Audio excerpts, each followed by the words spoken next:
Pakistan's digital landscape is on the verge of a revolution. Starlink, Elon Musk's satellite internet venture, has received the green light to operate in Pakistan. This is a game changer. Millions in remote areas, long starved of reliable internet, might finally join the digital age. Imagine students in the mountains accessing online courses. Think of entrepreneurs in rural villages connecting with global markets. This isn't just about internet speed. It's about opportunity, education, and empowerment. However, challenges remain. Affordability is crucial. Starlink services are expensive. The government must ensure equitable access, perhaps through subsidies or partnerships. Digital literacy is another hurdle. Simply providing internet access isn't enough. We need programs to educate people on how to use technology effectively. Despite these challenges, the arrival of Starlink is a beacon of hope. It promises to bridge the digital divide and unlock the potential of millions. It's a chance for Pakistan to leapfrog into a more connected future. The impact on education, healthcare, and the economy could be transformative. Pakistan is entering a new era of connectivity. It's an era of possibilities. It's an era of progress. Let's seize this moment and build a brighter future for all Pakistanis. The plight of Afghan refugees in Pakistan is a complex and heartbreaking issue. For decades, Pakistan has hosted millions fleeing conflict and instability in Afghanistan. However, recent times have seen a shift in policy. The Pakistani government, citing security and economic concerns, has stepped up efforts to repatriate Afghan refugees. This has drawn criticism from human rights groups like Human Rights Watch, who argue that many are being forced back against their will. The situation is particularly dire for those who grew up in Pakistan. They have known no other home. Now they face an uncertain future in a country ravaged by conflict and poverty.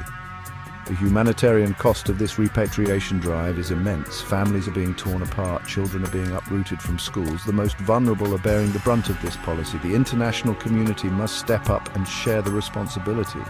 Resettlement programs need to be expanded.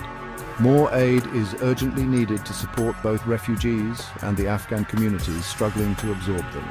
The focus should be on finding durable solutions that uphold the dignity and rights of all Afghans, regardless of their location. Pakistan too must reconsider its approach. While security concerns are valid, they cannot come at the expense of human rights. A more compassionate and humane policy is needed, one that prioritizes the well-being of refugees and recognizes their contributions to Pakistani society. The forced repatriation of Afghan refugees from Pakistan is pouring fuel on an already raging fire. Afghanistan is grappling with a humanitarian catastrophe of epic proportions. Years of conflict, compounded by drought and economic collapse, have left millions teetering on the brink of starvation. The return of refugees, many of whom are deeply impoverished and traumatized, is only exacerbating the crisis.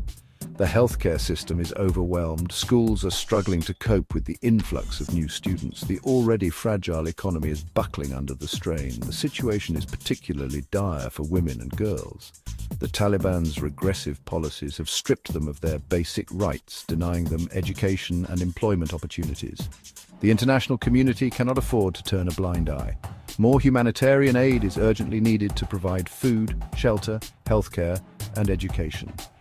Sanctions relief is crucial to reviving the Afghan economy and creating livelihood opportunities. The focus must be on empowering Afghan communities to rebuild their lives and create a brighter future for themselves. This is not just a crisis for Afghanistan, it's a crisis for the region and the world. The international community must act decisively and compassionately to avert a humanitarian disaster of unimaginable proportions. The time for action is now. Amidst the political and social challenges, a thrilling victory on the cricket field has injected a much-needed dose of joy and unity into the heart of Pakistan. The national cricket team, after suffering 2 demoralising defeats, roared back to life with a stunning win against New Zealand in the 3rd T21. The hero of the hour was young Hassan Nawaz, whose explosive century, the fastest by a Pakistani in T20 eyes, left the cricketing world in awe. This victory is about more than just cricket.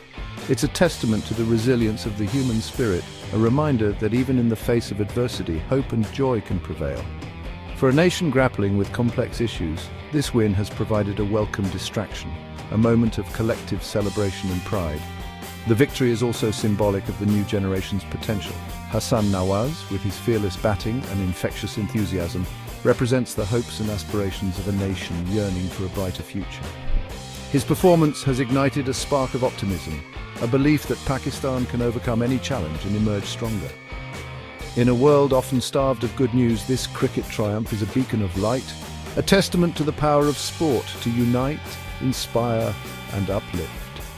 For Pakistan, it's a moment to savor, a reminder of the nation's indomitable spirit and its unwavering passion for the game of cricket.